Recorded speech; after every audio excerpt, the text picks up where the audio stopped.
अस्सलाम वालेकुम, आदाब। आप देख रहे हैं यंग बाइट्स वसीम भट्ट के साथ। नाजरीन, मैं आपको बता देना चाहता हूं कि महकमा जल शक्ति की तरफ से आप लोगों ने काफ़ी बार सुना होगा कि इनकी मीटिंगें हुई।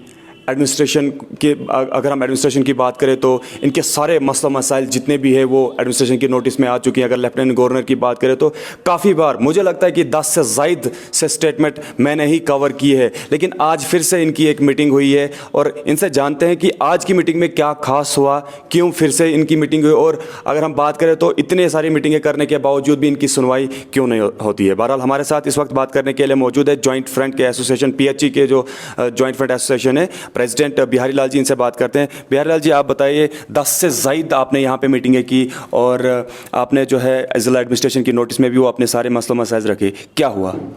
जी सर, ये तो कोई 10 से ज़्यादा मीटिंग नहीं है। मैं तो ये आपके चैनल के माध्यम से कहना चाहता हूँ, आज तो हम तो ये 30 साल से इनके लिए लड़ाई लड़ रहे हैं और कम से कम इनकी फ़ाइल मेरे ख्याल में सेक्रेटरी तक भी पहुँची है। प्रोटेस्ट भी जल्दी होते गए, लेकिन आज हमने एक फाइनल मतलब एक फ़ैसला ले लिया है। फैसले में हमारे जो भाई मेरे बीच में बैठे हुए हैं बगल में, इम्तियाज़ अहमद जो उनके डेली वेजर के सदर है, अपने वसीम भाई जो वाइस प्रेसिडेंट है, मंसूर इकबाल साहब हैं, सेक्रेटरी मेरे नाम कोई भी हो वगैरह वगैरह। हाँ, तो आज हमने मतलब इसके सेंटर बॉडी के इशारे पे हमने आज मीटिंग बुलाई है, तलब की गई है। और इस मीटिंग ने हमने बाइफक राय से ये तय कर लिया है कि अब रोज़ का ये ड्रामा नहीं चलेगा। और हम सेंटर बॉडी से भी यहाँ कहने आपके माध्यम से कहना चाहते हैं, 10 दिन का वो हड़ताल लेते हैं, फिर 16 दिन में वापस लेते हैं। लेकिन आज की जो अब आइंदा जो हम कदम उठाएंगे वो वार पार का होगा।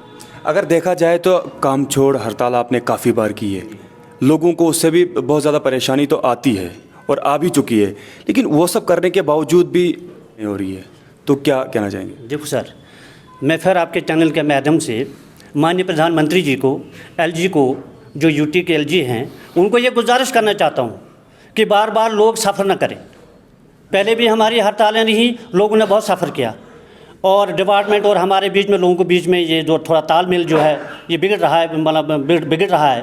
तो जिसकी वजह से हम फिर अब मजबूर हो रहे हैं, हमारे साथी मजबूर हो रहे हैं इस मारामारी में। इनकी तनख्वाह पहले भी हम आपके चैनल के माध्यम से हमने प्रोटेस्ट किया था, तो इनकी 2 महीने की तनख्वाह आपके वसात से या लोगों के प्रोटेस्ट की वजह से वागुजार हुई। फिर हमारे डेली वेजर भाइयों की 2 महीने से तनख्वाह बंद है। ये मारामारी है, न इनके घर में कोई दूसरा सरकारी मुलाजिम है, ना ही कोई कारोबार है जिससे कि अपने बाल बच्चों की रोटी या स्कूल का फ़ीस ये अदा करें। तो मैं आपके चैनल के माध्यम से मैं ये कहना चाहता हूँ, गुजारिश करना चाहता हूँ माननीय प्रधानमंत्री जी को और LG को कि जल्दी इनकी तनख्वाह गुजार करें और इनकी जो रेगुलाइजेशन पॉलिसी है वो भी वज़ा करें। तो इसके साथ में बहुत अफसोस से मैं ये कहना जा रहा हूँ कि आज से कोई महीने पहले हमारे काफ़ी भाई रिटायरमेंट होके आए हैं। गवर्नमेंट ने सीधे उनको रिटायरमेंट कर दिया है, डेली वेजर ही रिटायरमेंट कर दिया है। तो आप बताएं, जब एक रिटायरमेंट होकर एक मुलाजिम आता है तो उसके घर में कितने खुशियाँ होती हैं कि आज हमारे रुके हुए जितने काम थे, हमारा पापा कितना पैसे लेके आएगा, हमारा मकान बनाएंगे, ये करेंगे वो करेंगे, लेकिन उनको खाली हाथ लौटाया गया है। तो अब वो आइंदा की ज़िंदगी वो कैसे बसर करेंगे? मेरे आपके चैनल के माध्यम से ये कहना चाहता हूँ कि हमारे एक कहावत है गाने की, दिल के 1000 टुकड़े हुए, कोई यहाँ गिरा कोई वहाँ गिरा। तो उसी तरह से हमारी रिटायरमेंट भाइयों को कोई यहाँ बिखेर दिया, कोई बिखेर दिया है।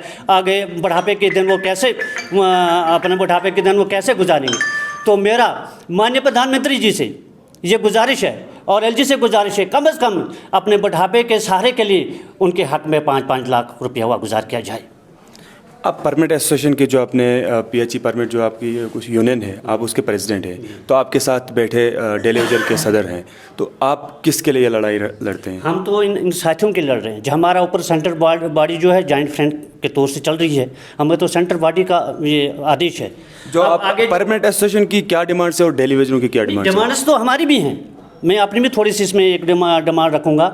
टाइम पे गवर्नमेंट आई, टाइम पे मुलाजिम को खुश करने के लिए SRO दी। ये SRO जी हट है, इसका बेनिफिट आपको मिलेगा, जो आपको वो ITY बेनिफिट मिलेगा, नोशली बेनिफिट मिलेगा।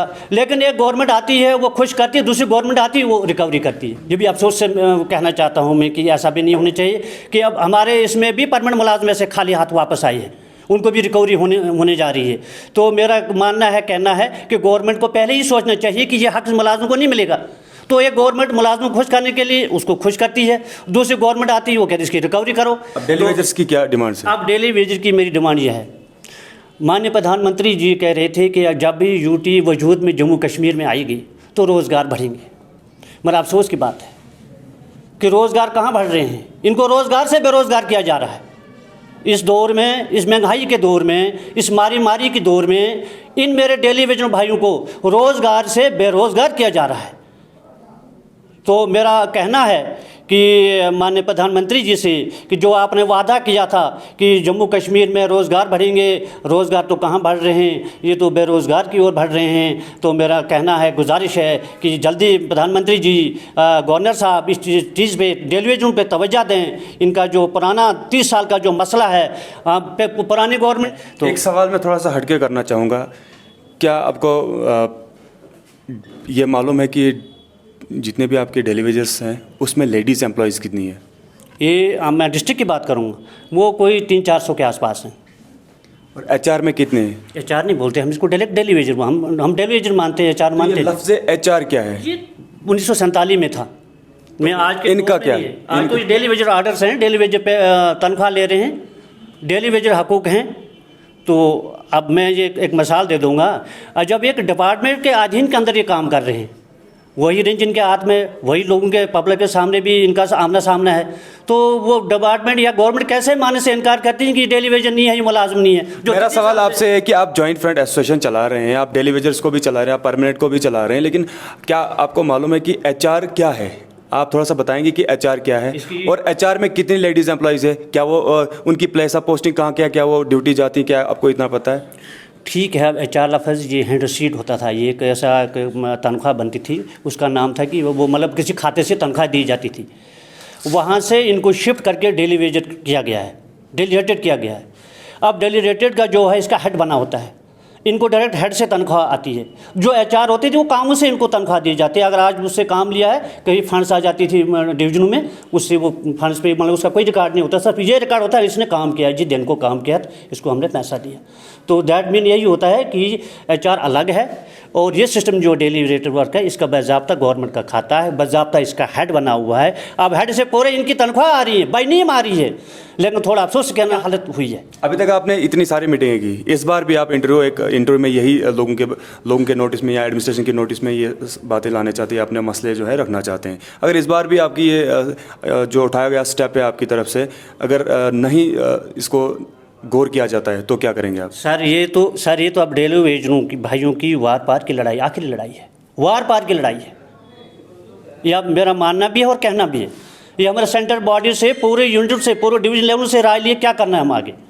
तो अगर ये डिपार्टमेंट भी आपके चैनल के माध्यम से सुन रहा होगा, माननीय प्रधानमंत्री जी से भी हम अर्ज़ कर रहे हैं, गवर्नर साहब से, चीफ इंजीनियर साहब से भी, कमिश्नर सेक्टर से भी, कि इस पर थोड़ा ध्यान रखें कि ये ऐसा ना हो जाए कि मसला बिगड़ जाए और लोग जो है परेशान हो जाएं, लोग मुसीबत उठा लेंगे, लोग पानी नहीं मिलेगा, लोग खुद गवर्नमेंट मुसीबत क्रिएट कर रही है, खुद गवर्नमेंट ही परेशानी हल कर। हम नहीं चाहते कि हम सड़कों पर उतरें, हम नहीं चाहते कि लोग परेशान हो जाएं। जब डिपार्टमेंट, जब ऊपर से गवर्नमेंट ही मजबूर कर रही है तो इसका हल आखिर क्या है? सर आपके चैनल के माध्यम से बोलते इसका हल यही है कि अब ये वार पार की लड़ाई होगी। तो चलिए, शुक्रिया हमारे साथ बात करने के लिए। तो जिस तरीके से आपने यहाँ की पूरी कन्वर्सेशन सुनी है कि अब ये आखिरी लड़ाई होगी कि अगर इनके जितने भी मसला मसाइल हैं वो एडमिनिस्ट्रेशन के नोटिस में है तो इनको इनके जितने भी मसले हैं वो सॉल्व क्यों नहीं किए जाते हैं। बहरहाल हम भी जो है ये गुजारिश करना चाहेंगे कि जो जल शक्ति महकमा है, इतनी मेहनत करते हैं, ये लोगों को पानी पिलाते हैं, तो लेकिन उसके बावजूद भी, मेहनत करने के बावजूद भी इनके ऊपर गौर नहीं किया जाता है।